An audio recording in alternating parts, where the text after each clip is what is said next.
Even this is inaccurate. In the law on operational and investigative activity, not only is there no article about exercises, the word is not even mentioned. So the operation in Ryazan was clearly carried out on some other basis. I've been sitting here and I don't believe these fairy tales I've been hearing from the FSB. I'm an old military man too, retired with the rank of head of staff of an entire military unit. Do you know how many exercises I held in 28 years in the service?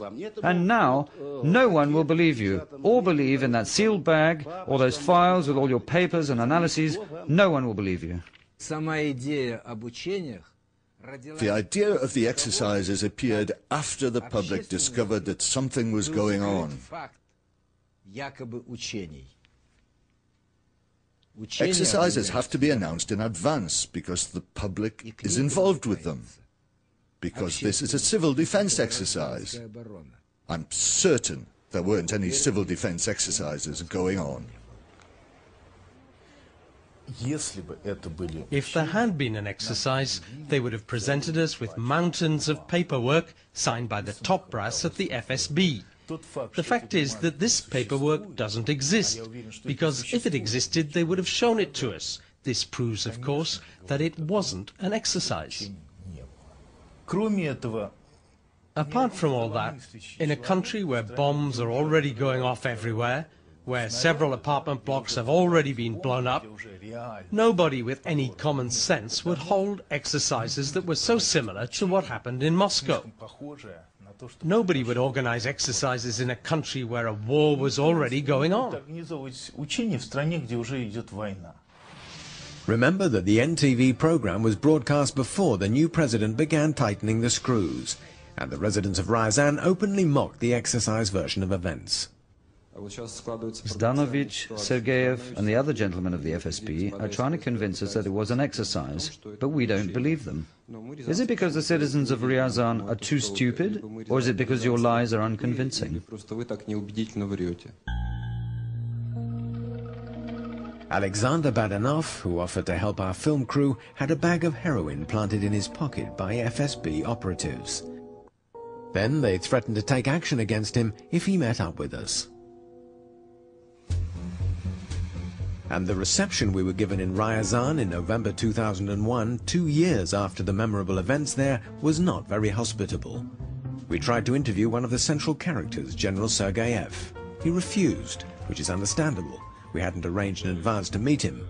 But that wasn't why our group had to leave Ryazan. As we left his office building, some men in civilian clothes took us to one side.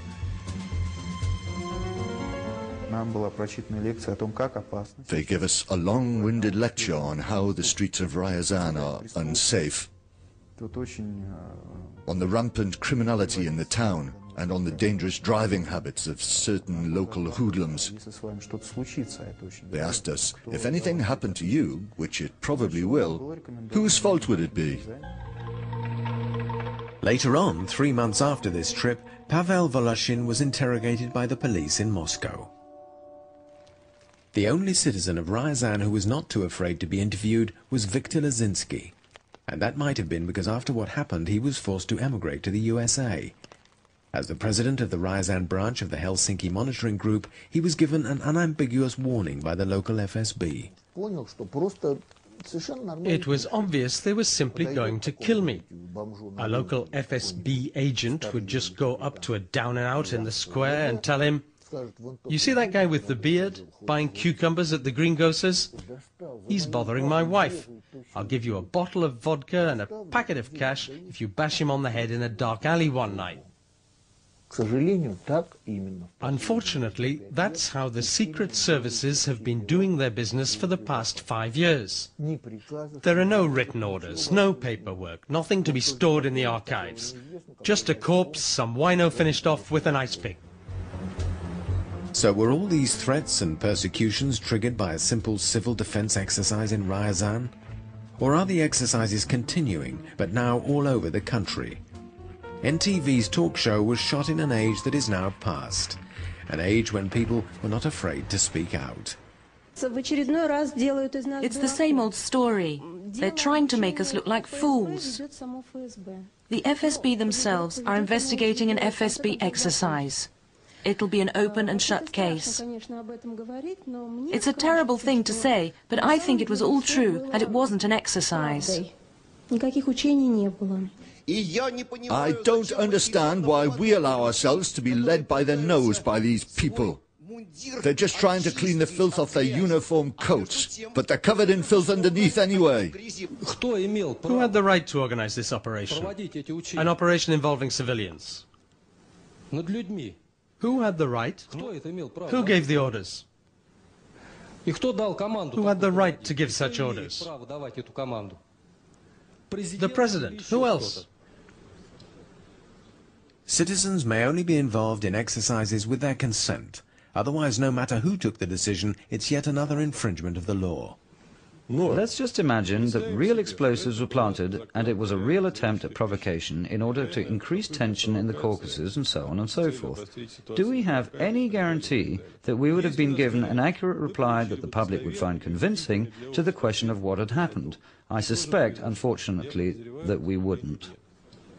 There's no secret about it. When the inquiry's over, you'll be able to ask all the questions you want, either yourselves or through a lawyer. And if you don't trust the security service, we'll answer to the public prosecutor. One more falsehood. After the broadcast, the citizens of Ryazan tried in vain to bring an action against the FSB. They got nowhere. Even though the criminal case was closed, it was classified as top secret, in direct contravention of Article 7 of the Law on State Secrecy. This makes it illegal to classify as secret information on events which threaten the health and safety of the general public.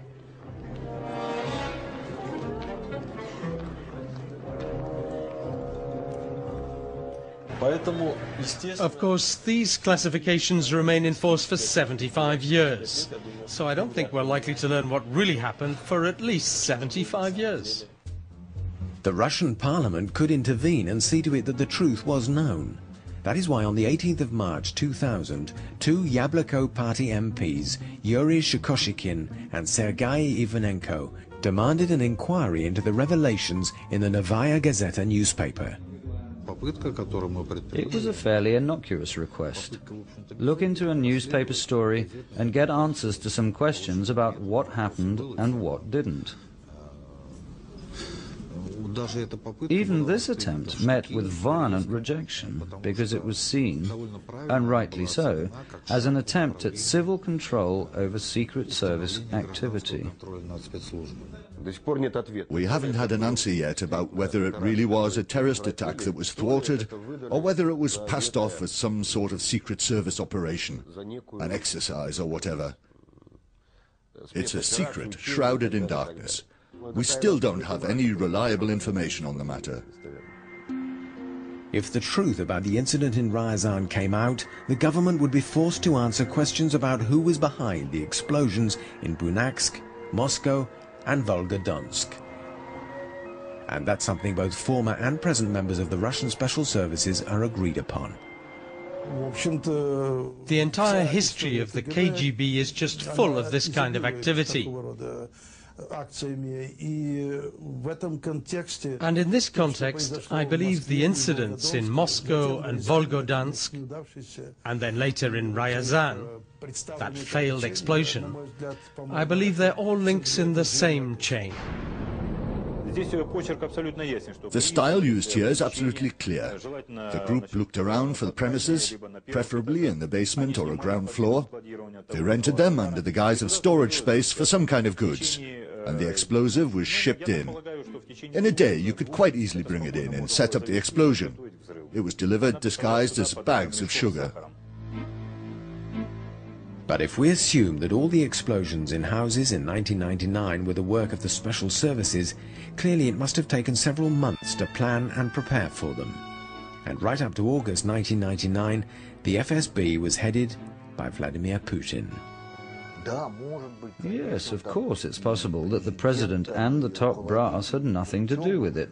And there could have been a group of patriotically inclined officers who planted bombs and blew up not just one house, but 10 or 15, taking the risk for the salvation of the state they love. One more question. The explosions have taken place, the so-called Ryazan exercises have been held, so now, why doesn't Putin, as president of the country, hold an investigation into what happened? I think the answer is obvious.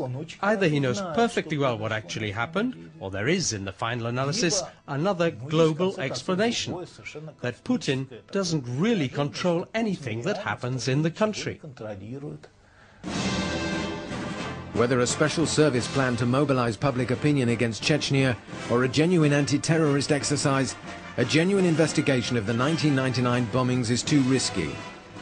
If the inquiry were to establish that responsibility rests with the Secret Service, then the legitimacy of all those presently in power in Russia could be called into question.